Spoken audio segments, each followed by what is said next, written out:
सुबह 8 बजे उठ के बाहर जाके देखा तो बाजार पूरी भरी पड़ी थी।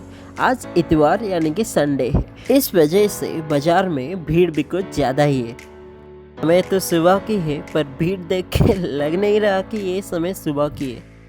फिर मैं भी मन बनाकर पूरी तैयार होते हुए निकल पड़ता हूँ राम मंदिर के दर्शन के लिए, जो कि रायपुर के पास में ही है। पहले तो मन बनाया था कि राम मंदिर तक चल के ही जाऊंगा, थोड़ा शहर भी घूम लूंगा, बट धूप देख के मेरा मन ही बदल गया। फिर जैसे तैसे ऑटो करके मैं निकल पड़ा राम मंदिर के ओर।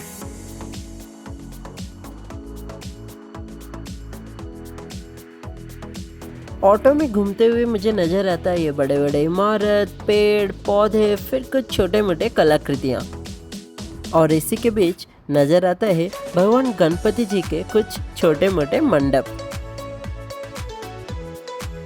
तो भगवान गणपति जी के दर्शन करते हुए मैं आके पहुंच जाता हूँ राम मंदिर के पास वाले चौक पर। इस चौक से राम मंदिर साफ दिखाई दे रही थी, बस कुछ दूर चलना ही बाकी था। ये जो इमारत आपको दिखाई दे रही है ये कोई राजप्रसाद नहीं बल्कि यहाँ की एक शॉपिंग मॉल है, और उसी के पास में ही था ये एक छोटा सा जल का फव्वारा।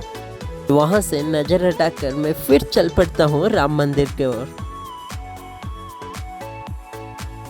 मंदिर के अंदर आते हुए ऐसा लग रहा था मानो ये कोई मंदिर नहीं, वही रामलला के राजनगरी ही है। मंदिर तो सच में बहुत ही सुंदर थी। मुख्य मंदिर के बगल में ये छोटे मोटे कलाकृतियाँ और फिर उसके साथ ये हरे भरे उद्यान इस मंदिर के सौंदर्यता को कुछ और ही निखार रही थी।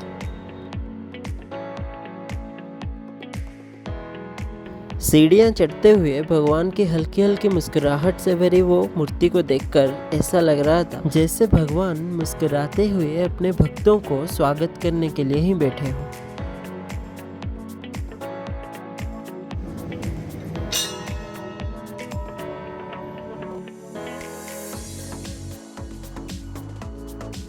वहाँ पे कुछ देर बैठने के बाद मुझे नजर आते हैं ये नव विवाहित जोड़े, जो कि भगवान राम जी के दर्शन के लिए आए हुए थे। फिर भगवान राम, माँ सीता और हनुमान जी के दर्शन करने के बाद मैं आ जाता हूँ राम मंदिर के पीछे वाले बाल हनुमान मंदिर में। भगवान हनुमान जी के हाथ में गदा पकड़ते हुए तस्वीर तो सबने देखा होगा, पर यहाँ पे भगवान हाथ में गदा पकड़ के नहीं अपने माता अंजना के गोद में थे। सच बताऊं तो मेरे लिए भी ये मंदिर नया था और काफ़ी मनमोहक। तो उसके बाद मैं आ जाता हूँ पास वाले शिव मंदिर पे। यहाँ पे भगवान शिव जी के आशीर्वाद लेते हुए मैं शिवलिंग पर जल अर्पण भी कर लेता हूँ।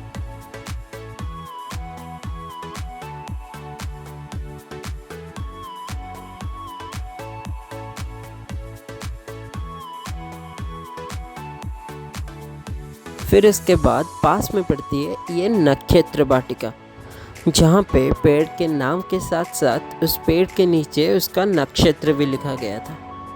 सच बताऊं तो यहाँ के कुछ पेड़ मेरे लिए भी नए थे।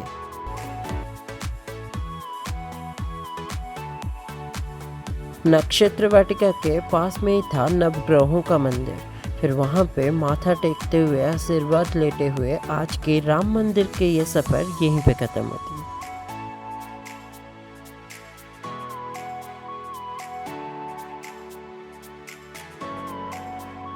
आज की ये सुंदर सफ़र को ख़त्म करते हुए मैं लौट आता हूँ मेरी होटल की तरफ। तो फिर चलो मिलते हैं एक नई दिन में एक नई जगह के साथ।